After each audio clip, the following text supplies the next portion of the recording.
Stocks ended the day higher Wednesday after the Federal Reserve raised interest rates by a quarter point, pushing the target range to 1.25% to 1.5%.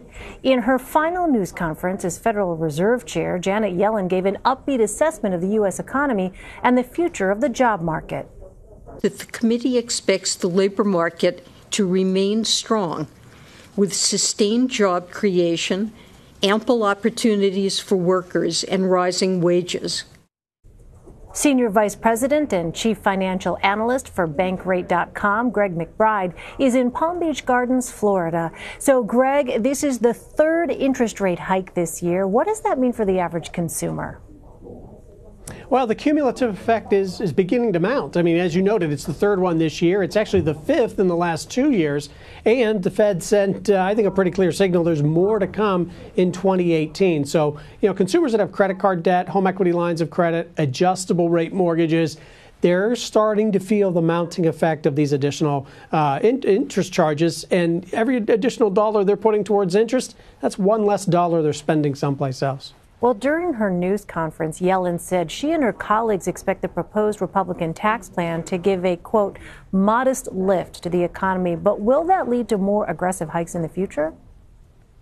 It very well could. And the way the dominoes would fall on that is if the tax reform does, in fact, juice the economy, lead to a faster pace of economic growth, and also potentially an uptick in inflation, those are the type of things that could cause the Fed to be more aggressive with interest rates in 2018 and beyond. And how many rate hikes do economists expect in 2018?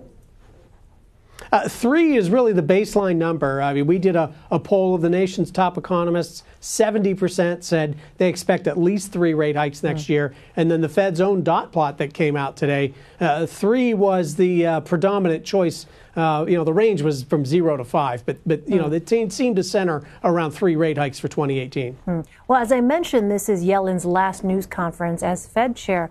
What kind of legacy does she leave behind? Well, I think she did a great job. I mean, you look at where the economy is now versus where it was a few years ago. We have an economy that's continuing to grow. The pace of growth has actually picked up. Job growth is consistent. We avoided any sort of financial disruption from starting the process of raising interest rates and unwinding that balance sheet. So, really critical steps that she got underway. But, we're changing pilots on final approach here because, we're at a critical juncture now, both raising rates and winding down the balance sheet. And yet, now we've got a change at the Fed chair come the beginning of February. Yeah, and looking at President Trump's pick, Jerome Powell, what can we expect from him if he's confirmed?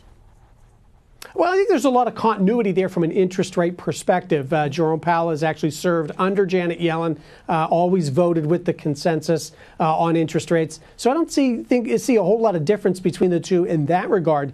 But what we have to look at is that I think the total makeup of the committee, and interest rates are decided by committee, that committee is going to look a lot different a year from now than it does today because the vice chair seat is open, there are other Fed board governor seats open, and the beginning of the new year is when they rotate which regional Federal Reserve banks get to vote. So, I think it's collectively the change in the makeup of the committee that could represent a change in interest rate stance, much more so than who's sitting in the big chair. All right, Greg McBride for us. Greg, thank you.